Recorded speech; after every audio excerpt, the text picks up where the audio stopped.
Vivek Bindra with 21 million subscribers. Satish Kumar Tiwari with 4 million subscribers. कल 9:30 बजे यहाँ पे पहुंच जाना अगर जिंदगी में सच में कुछ बड़ा करना चाहता है। अभिषेक कर with 2 million subscribers. वहाँ की लड़कियों को इतनी ज़्यादा सिद्धियाँ हासिल हैं कि दे हैव द पावर कि आप इंसान बन के जाते हो, they can convert you into a बकरी और एनी अदर एनिमल, और रात को वो वापस आपको इंसान बना के संभोग करती हैं आपके साथ। और MBA चाय वाला। आपने कभी सोचा है इन सब में कॉमन क्या है?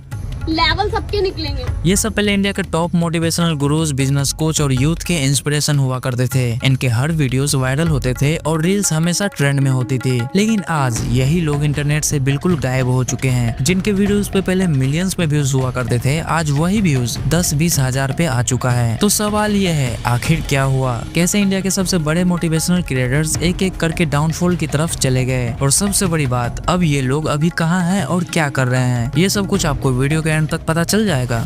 लेवल सबके निकलेंगे, बट निकलेंगे उसके जो खड़ा रहेगा। MBA चाय वाला एके प्रफुल्ल बिल्लौर सबको तो पता ही है। हाँ, वही बंदा जो कुछ साल पहले इतना वायरल हुआ था कि हर रील्स, हर वीडियो, हर पॉडकास्ट में यही दिख रहा था। और यहाँ तक कि सब बोल भी रहे थे MBA ड्रॉप आउट ने चाय बेच के बिजनेस बना दिया। और हाँ, स्टार्टिंग में बंदा एक्चुअली कर भी रहा था। एक ठेला लगाया, ब्रांडिंग करी और थोड़ा स्टाइल डाला और लोगों को कंसेप्ट पसंद आया और धीरे धीरे ब्रांड ग्रो करने लगा। लेकिन फिर फ्रेंचाइज मॉडल आया और यहीं से स्टोरी इंटरेस्टिंग भी है और खतरनाक भी। लोग 15 से 20 लाख देकर MBA चाय वाला का आउटलेट्स खोल रहे थे। ब्रांड इतना फास्ट ग्रो कर रहा था कि नॉर्मल इंसान सोच भी नहीं सकता। लेकिन प्रॉब्लम भी यहीं से शुरू हो गई, क्योंकि MBA चाय वाला धीरे धीरे इंटरनेट से गायब होने लगा। और आज भी इनके इंस्टाग्राम पे 12 लाख फॉलोअर्स हैं, लेकिन ये बंदा कहाँ है, ब्रांड कहाँ है और आउटलेट्स कहाँ है, सब के सब गायब हो चुके हैं। अब इसके पीछे रीजन भी था, क्योंकि इनके ऊपर फ्रेंचाइजी एलिगेशन लगे और यहीं से प्रॉब्लम आनी शुरू हो गई। साथियों के साथ में ये लसूलिया थाने पे आया हूँ, ये MBA चाय वाला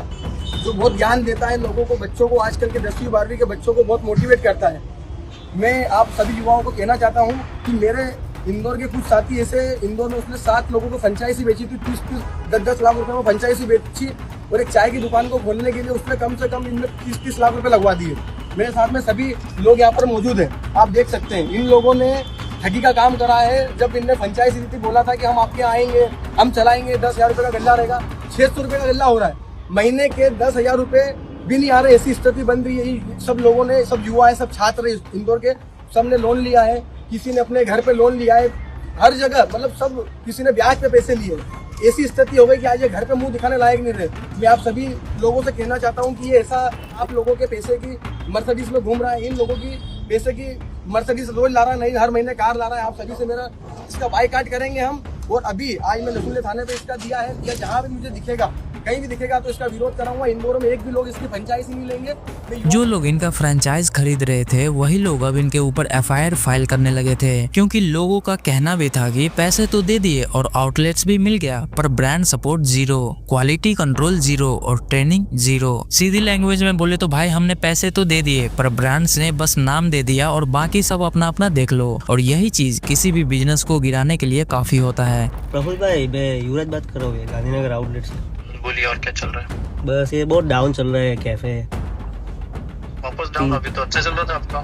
नहीं, रेवेन्यू तो रेवेन्यू चल रहा है, 3-4 महीने से ऐसा ही डाउन ही चल रहा है। चला रहे तो चला रहा, चल रहा है। अभी क्या कर सकते हैं आप बताओ, क्योंकि पैसे तो यार मेरे 30-35 लाख लग गए अभी, इसमें बहुत ज्यादा लग गए। मैं विजिट कर लेता हूँ, प्लान कर लेता हूँ पूरा। वो तो 1-2 बार किया था ना हमने, लेकिन अभी क्या करें, अभी तो नहीं हो रहा है कुछ। तो सोच रहा हूँ बंद कर दूँ, अभी क्या करूँ आप बताओ। हर महीने 50-60 हज़ार का लॉस हो रहा है। प्रबल पे अगर कुछ हुआ नहीं तो फिर पैसों का क्या होगा, वापस आएगा कुछ कि ऐसे ही मतलब बंद कर देना पड़ेगा?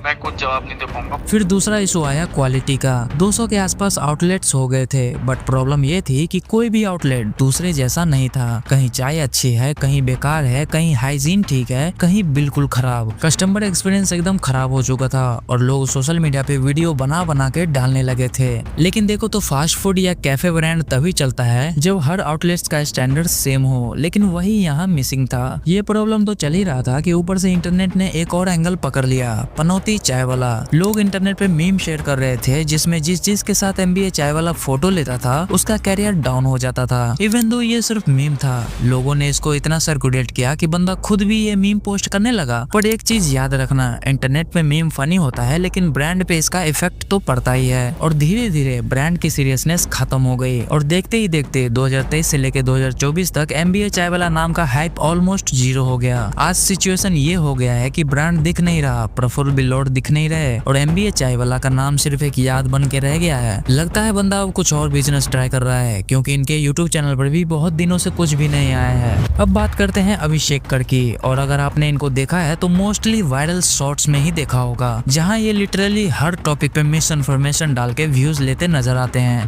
फॉर एग्जाम्पल असम में आज भी आप जाओगे तो एक जगह पर है जहाँ पर कहते हैं वो गांव है, वहाँ की लड़कियों को इतनी ज़्यादा सिद्धियाँ हासिल हैं कि दे हैव द पावर कि आप इंसान बन के जाते हो, they can convert you into a बकरी और एनी अदर एनिमल, और रात को वो वापस आपको इंसान बना के संभोग करती हैं आपके साथ। Why? Because there are lot of tantric practices जिसका रूट यहाँ से चलता है। एक टाइम पे बंदा बिजनेस, स्टॉक मार्केट और फाइनेंस के बारे में बात करता था, पर जैसे ही उन्हें समझ आया कि फाइनेंस वाली वीडियोस चल नहीं रही, बस वहीं से इनका ट्रैक ही चेंज हो गया। अब इनका सीन ये है कि माइक पकड़ो, कोई भी रैंडम फैक्ट बोलो और थोड़ा ड्रामा ऐड करो, बस वायरल हो जाओ। और इतना ही सिंपल फॉर्मूला पे इनका पूरा कंटेंट चलने लगा। आपने इनके वायरल शॉर्ट्स देखे होंगे जिसमें ये कभी बोल देंगे किसी सेलिब्रिटीज का बच्चा उसका नहीं है, कभी किसी इन्फ्लुएंसर के बारे में अजीब सी रैंडम बात बता देंगे, तो कभी कुछ और। हमारे देश के बिगेस्ट बॉलीवुड सेलिब्रिटीज का जो सबसे छोटा बच्चा है वो उनका बच्चा नहीं है। अब इन सब वीडियो का रियलिटी क्या होती है उसका पता ही नहीं, पर व्यूज वो गारंटेड मिल जाते थे। लेकिन इसी स्टाइल की वजह से काफी बार पब्लिक ने इनको सीधा गालियां भी दी हैं, क्योंकि मिस इन्फॉर्मेशन का लिमिट होता है और ये बंदा वो लिमिट क्रॉस करता रहा। और इसी बीच सबसे बड़ी प्रॉब्लम तब हुई जब ये एक पॉडकास्ट में आया और असम की वुमेन के बारे में एक ऐसा इंसल्टिंग अजीब सा कमेंट कर दिया जो किसी भी मैच्योर इंसान को टेबल नहीं लगता। उसके बाद ये फैक्ट एक्सप्लेन करने लगा, लेकिन पूरी वीडियो में जितनी मिस इन्फॉर्मेशन भरी थी ना, उसने लोगों को और गुस्सा दिलाया। और यही नहीं, पब्लिक आउटरीच के बाद इनके ऊपर FIR फाइल भी हुई और यहाँ तक कि इनको पब्लिक अपॉलॉजी भी देनी पड़ी। With this video, I owe an apology to all the people whom I have unintentionally hurt with the recent podcast clip which is going viral over the internet. I got to know about the same, that it has hurt the sentiments of the people, and I felt that I should be actually owing an apology to all the people and the concerned parties over there. I wasn't doing it intentionally, neither wanted to create a chaos because of this, but that is exactly how it panned out, and that's why I'm so sorry for anybody who got hurt because of that particular video. I've already instructed yesterday itself to the podcaster to remove that particular portion clip which is hurting the sentiments as a protocol.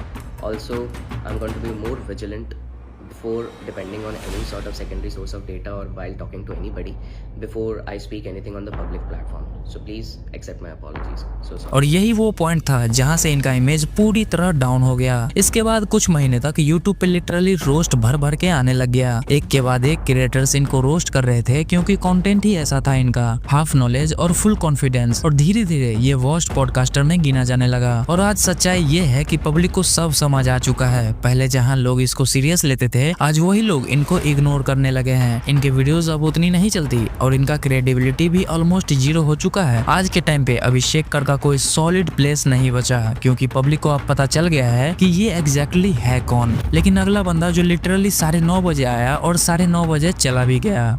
कल 9:30 बजे यहाँ पे पहुंच जाना अगर जिंदगी में सच में कुछ बड़ा करना चाहता है। अगर जिंदगी में सच में कुछ बड़ा करना चाहता है तो कल 9:30 बजे यहाँ पे पहुंच जाना। हाँ, मैं बात कर रहा हूँ सतीश कुमार तिवारी की। नाम अगर नहीं सुना तो इनको वायरल वीडियोस और मीम पेजेस पे देखा ही होगा। ये अपने आप को मोटिवेशनल स्पीकर कहते हैं, लेकिन असलियत ये है कि ये मोटिवेशन कम देते हैं और बेचते ज्यादा हैं। और यही चीज इनका डाउनफॉल का रीजन भी बना। दरअसल 2018 में जब इंडिया में MLM का सीन पीक पर था तब बहुत से लोग वायरल हुए थे। ये भी उन्हीं में से एक थे। हर जगह 9:30 बजे वाले सेशन और फुल कॉन्फिडेंस के साथ लोगों को कन्विंस करना कि लाइफ चेंज हो सकता है, सिर्फ सिस्टम को ज्वाइन करो। उस टाइम पे बंदा एक्चुअल में बढ़िया भी चल रहा था, लेकिन वायरल होना और लॉन्ग टर्म सरवाइव करना दो अलग चीजें होती है। 2024 के आते आते टाइम बदला और लोगों को MLM के बारे में रियलिटी समझ आने लगी। दरअसल शशीष का डाउनफॉल तब स्टार्ट हुआ जब रोस्टर और कमेंट्री चैनल्स ने इनको नॉन स्टॉप रोस्ट करना शुरू कर दिया। कई लोगों ने इनके पुराने क्लिप्स निकाले, MLM वाले टैक्टिक्स बताए और कुछ चैनल्स ने तो इनको डायरेक्ट एक्सपोज तक कर दिए। इन सब का डायरेक्ट इम्पैक्ट ये हुआ कि इनका नाम मार्केट में धीरे धीरे खराब होने लगा। कई यूट्यूबर्स जैसे ध्रुव राठी, लक्ष्य चौधरी, संदीप महेश्वरी ओपनली बोलने लगे कि MLM business basically scam model होता है, और जब बड़े क्रिएटर्स ये बात बोलते हैं तो पब्लिक भी तुरंत ट्रस्ट करती है। और फिर क्या था, लोगों ने इनको मैनिपुलेटर, फॉल्स होप सेलर और माइंड वॉश करने वाला बोलने लगे। क्योंकि इसका रीजन भी था, इनके हर मोटिवेशन वीडियो में एक पैटर्न लोगों ने नोटिस किया था कि ये हर वीडियो में कुछ न कुछ बेचने की ही कोशिश करते थे। उसके बाद से पहले जहां लोग 9:30 बजे रेडी होकर आते थे, वही आज सिचुएशन ये है कि लोग अब 12 बजे निकलने लग गए हैं। आज के टाइम पे देखो तो शशीष तिवारी अपने चैनल पर वीडियो तो डालते हैं, पर प्रॉब्लम ये है कि इनके चैनल पर मिलियंस में सब्सक्राइबर होने के बावजूद व्यूज नाम की कोई चीज नहीं है और चैनल ऑलमोस्ट डेड हो चुका है। मतलब आयरनी ये है कि बंदे के पास सब कुछ है, सेटअप, माइक, कैमरा, सब्सक्राइबर्स, पर देखने वाले ऑडियंस ना के बराबर। अब मोटिवेशनल गुरुज की बात चल ही रही है तो डॉक्टर विवेक बिंद्रा को कैसे छोड़ सकते हैं।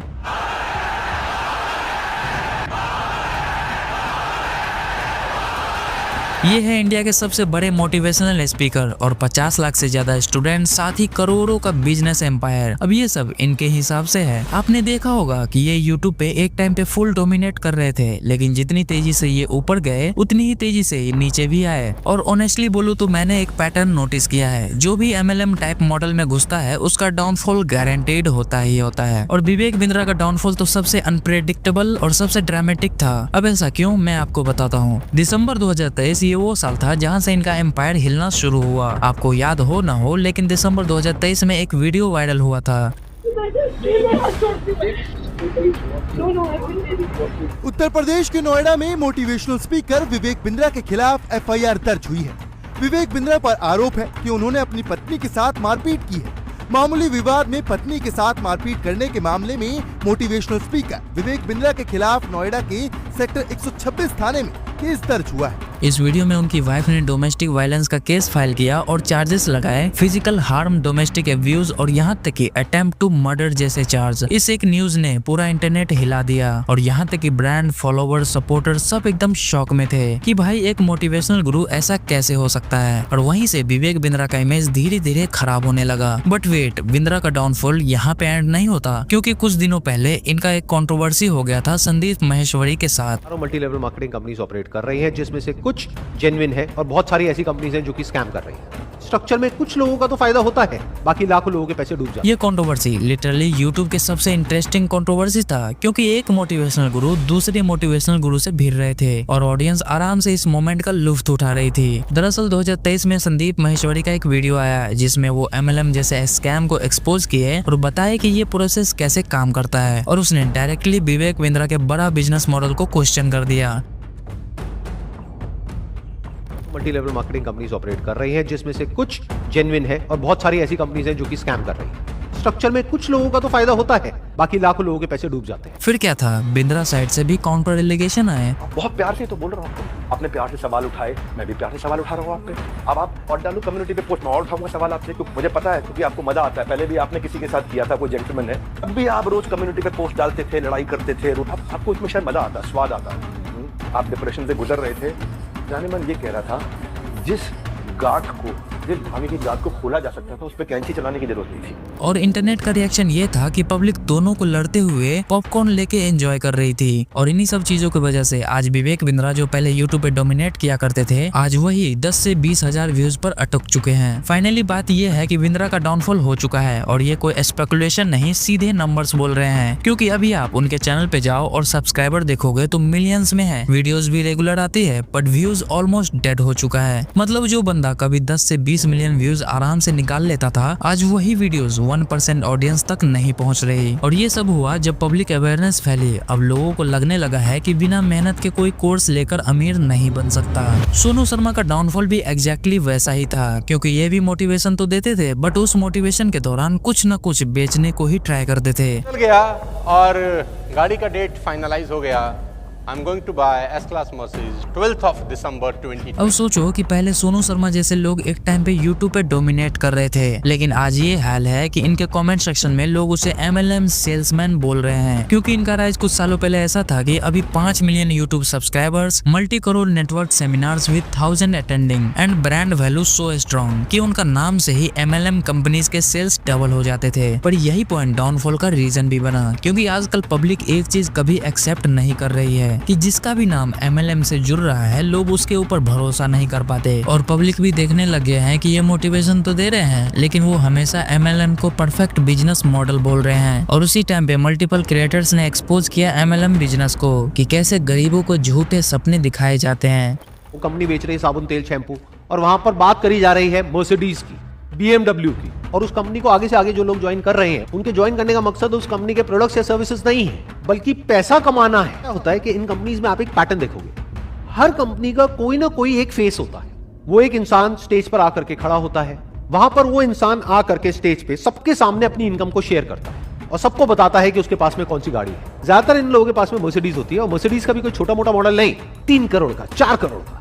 इसके अलावा वो इंसान स्टेज पर आकर के सबके सामने बोलता है कि मैं महीने का 1 करोड़ रुपए कमा रहा हूं इस कंपनी से, और लोग वहां पर बैठ करके तालियां बजाते हैं।